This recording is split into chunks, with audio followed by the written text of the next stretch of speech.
Assalamualaikum warahmatullahi wabarakatuh. Salam sejahtera bagi kita semua. Halo sobat belajar, berjumpa lagi ya. Yuk belajar tematik bersama Pak Mahfud. Belajar tematik semakin asik. Pada kesempatan kali ini kita nanti masih melanjutkan pembelajaran pada kelas 4 SD, tema 6 cita-citaku. Kita masuk ke pembelajaran 2 ya. Subtema 1 aku dan cita-citaku. Kalau kemarin fokus ke muatan SPDB, ini muatan pembelajarannya ada bahasa Indonesia dan IPA.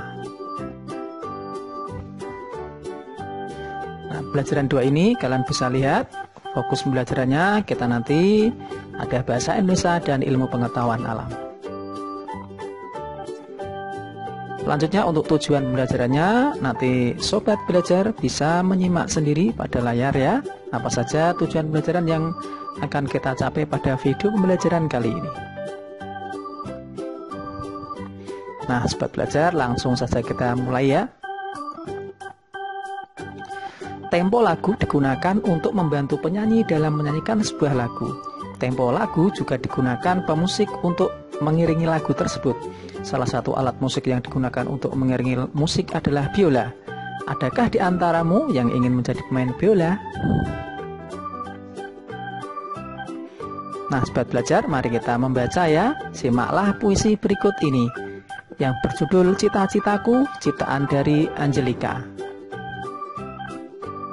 Yang bait pertama, suara indah alat musik, alunannya tenang mendayu, seakan selalu berbisik, aku selalu ada untukmu. Aku suka alat musik itu, karena itu aku ingin menjadi pemainnya. Inilah cita-citaku, menjadi pemain biola. Langkah-langkah ku jalani, semua cobaan ku lewati. Untuk mendapatkan apa yang ku inginkan, semua akan ku perjuangkan. Nah, sobat belajar, mari berlatih. Setelah kalian menyimak puisi di atas, jawablah pertanyaan-pertanyaan berikut ini ya. Yang pertama, apakah judul puisi tersebut? Udah ya, judulnya tadi sudah ada. Kemudian coba buatlah judul lain yang sesuai dengan isi puisi tersebut. Dan yang ketiga, berapakah jumlah bait yang terdapat pada puisi tersebut? Yang terakhir, berapakah jumlah baris pada setiap bait puisi tersebut? Udah ya, kalian bisa mengisi di buku tugas kalian.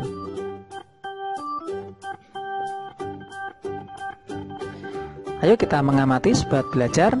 Coba kalian perhatikan kembali puisi yang berjudul tentang cita-citaku tadi ya. Amatilah bunyi vokal setiap kata terakhir pada setiap baris puisi. Nah, kita suara indah alat musik. Jadi bunyi vokal terakhirnya adalah I ya, sobat belajar. Kemudian alunannya tenang mendayu. Jadi vokal terakhirnya adalah O. Kemudian seakan selalu berbisik adalah bunyi vokal terakhirnya I, kemudian aku selalu ada untukmu, bunyi vokal terakhirnya adalah O. Di I, U ya, sobat belajar untuk bait yang pertama. Kita ke bait yang kedua. Aku suka alat musik itu. Jadi bunyi vokal yang terakhirnya adalah O. Karena itu aku ingin menjadi pemainnya. Bunyi vokal yang terakhir adalah A. Inilah cita-citaku. Bunyi vokalnya adalah O. Menjadi pemain biola. Jadi bunyi vokal yang terakhir adalah A. Jadi untuk bait 2, jadi bunyi vokalnya adalah U, A, U, A. Yang selanjutnya bait yang ketiga ya, sobat belajar. Langkah-langkah ku jalani. Jadi bunyi vokal yang terakhir adalah I. Semua cobaan ku lewati adalah I. Untuk mendapatkan apa yang ku inginkan, bunyi vokal terakhir adalah A. Semua akan kuperjuangkan adalah A, bunyi vokal terakhirnya. Jadi I, A, A. Nah, tahukah kamu sobat belajar, bunyi vokal akhir pada baris-baris pada puisi tersebut atau puisi disebut dengan rima. Ada jenis puisi yang memiliki rima teratur, misalnya AI, AI ya. Rima tersebut biasa terdapat pada jenis puisi lama seperti pantun. Pantun adalah sebuah bentuk puisi yang terdiri atas 4 baris dengan rima akhir AB, AB. Setiap baris terdiri atas 4 atau 5 katanya.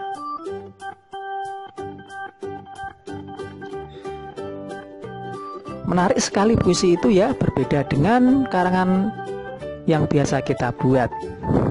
Iya, tetapi sama dengan karangan, puisi juga dapat bercerita tentang apa saja, tentang cita-cita, juga tentang seekor kupu-kupu yang indah. Bicara tentang kupu-kupu, selain ia indah, cara pertumbuhannya juga unik loh. Mau tahu kan?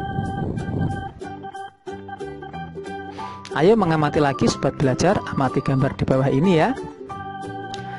Kepompong merupakan bagian dari pertumbuhan dan perkembangan kupu-kupu.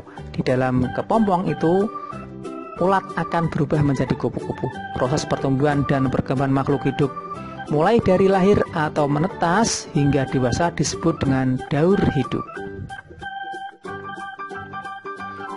Nah, kita mengamati lagi metamorfosis pada kupu-kupu ya, sobat belajar.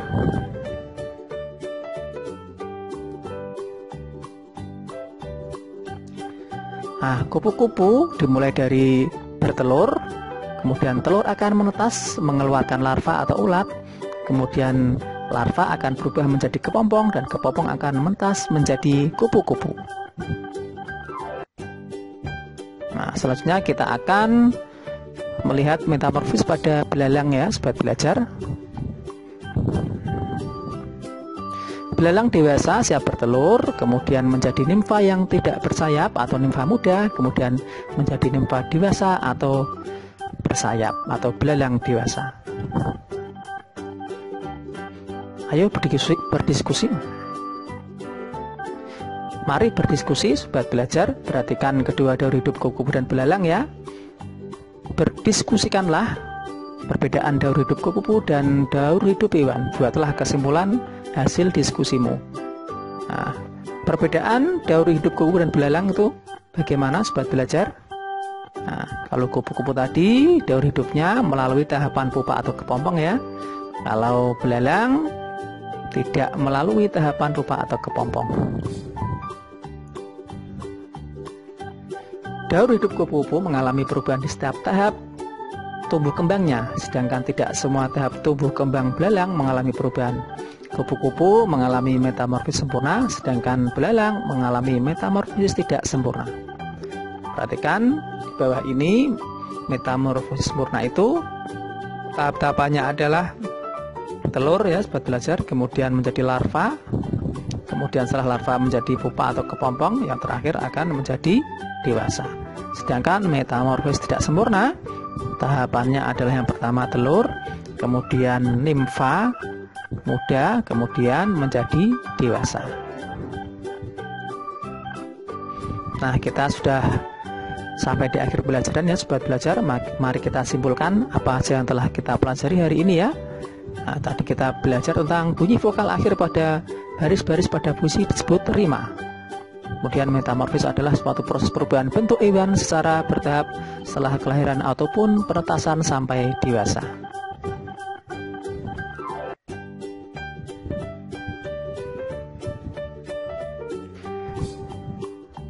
Demikian sobat belajar video pelajaran kali ini. Jangan lupa dukung channel ini dengan cara like, share, and subscribe. Nah, mudah-mudahan pembelajaran hari ini bermanfaat. Terima kasih, saya akhiri ya. Assalamualaikum warahmatullahi wabarakatuh.